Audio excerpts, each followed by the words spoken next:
Hello everyone, this is Mala Singh. Today's topic is latent heat, means गुप्त उष्मा या फिर इसे हम हिडन एनर्जी भी बोल सकते हैं। तो अब हम इसे समझने की कोशिश करते हैं। नॉर्मली जब हम किसी सब्सटेंस को गर्म करते हैं तो उसका टेम्परेचर इंक्रीज होता है, राइट।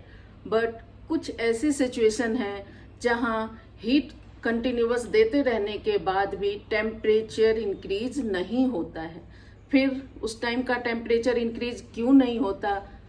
क्योंकि उस टाइम जो हीट हम उसे कंटिन्यूअस दे रहे हैं उस सब्सटेंस को, वो इन्वॉल्व हो जाता है मैटर के फिजिकल स्टेट को चेंज करने में, राइट। और उस फिजिकल स्टेट को चेंज करने के बीच ड्यूरेशन जो भी अमाउंट ऑफ हीट कंज्यूम होता है, that is called latent heat. तो हम इसे डेफिनेशन के थ्रू समझने की कोशिश करते हैं। Amount of heat required to change the phase of a substance is called latent heat. वो हीट जिसे सब्सटेंस के फेज को चेंज करने में जितनी अमाउंट ऑफ हीट की जरूरत होती है, that is called latent heat. ये दो टाइप के होते हैं, latent heat of fusion and latent heat of vaporisation. Latent heat of fusion क्या होता है? जब किसी मैटर का सॉलिड स्टेट से लिक्विड स्टेट में कन्वर्जन होता है तो उस टाइम कुछ एक्स्ट्रा हीट की जरूरत पड़ती है फेज चेंज करने के लिए, that is called latent heat of fusion. और ये फ्यूजन का यदि हम उल्टा कर दें, लिक्विड टू सॉलिड की ओर कन्वर्ट करें, तो वो होगा फ्रीजिंग पॉइंट। चलो अब हम आते हैं नेक्स्ट पे, latent heat of vaporisation, right. तो ये क्या है? लिक्विड स्टेट से गैसियस स्टेट में चेंज करने के लिए जो लेटेंट हीट कंज्यूम होता है, that is called latent heat of vaporisation, ठीक है। इसका भी उल्टा होता है, यदि हम गैसियस स्टेट से लिक्विड स्टेट में कन्वर्ट करें या करना पड़े तो उसे बोलते हैं कंडेंसेशन। तो अब हम इसे और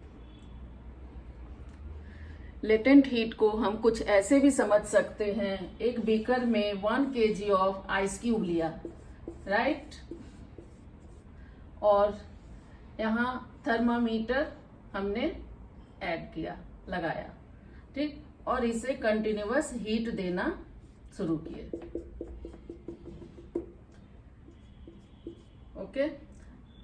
आप देखोगे टेम्परेचर इसका माइनस से इंक्रीज करना शुरू हुआ और 0 डिग्री सी पर जाकर ये स्टॉप हो गया।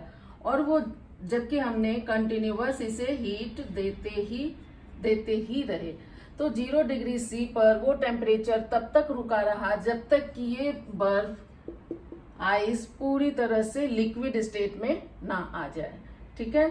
अब जब ये पूरा का पूरा बीकर वाटर में आ गया, लिक्विड में आ गया, तब भी हम कंटिन्यूअस इसमें हीट देते ही रहे। फिर आप देखोगे थर्मामीटर का टेम्परेचर इंक्रीज 0 डिग्री से इंक्रीज करना शुरू हुआ और 100 डिग्री सी पर जाकर ये स्टॉप हो गया। तो ये 100 डिग्री सी वाला पॉइंट होता है बॉइलिंग पॉइंट, एंड ये 0 डिग्री सी वाला पॉइंट होता है मेल्टिंग पॉइंट, राइट, मेल्टिंग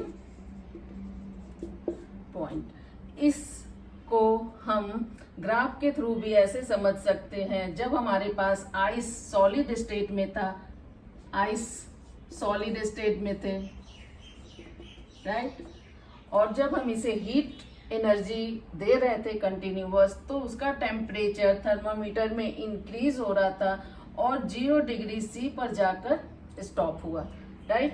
और कंटिन्यूअस हम एनर्जी इंक्रीज करते गए, हीट एनर्जी इंक्रीज करते गए, फिर भी वो स्टॉप ही रहा, टेम्परेचर इंक्रीज नहीं हुआ।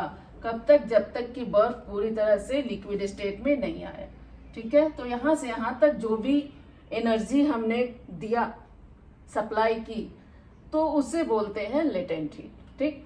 अब जब ये पूरी की पूरी बर्फ लिक्विड में कन्वर्ट हुआ, पानी में कन्वर्ट हुआ, फिर उसका टेम्परेचर इंक्रीज करना शुरू हुआ और ये थर्मामीटर में आप देखोगे 100 डिग्री सी पर जाके ये फिर से स्टॉप हुआ, राइट।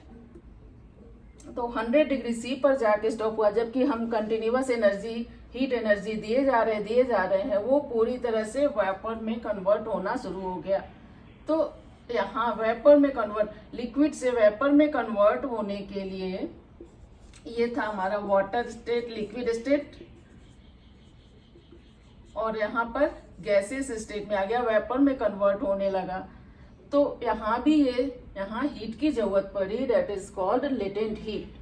वाटर स्टेट से, लिक्विड स्टेट से गैसेस स्टेट में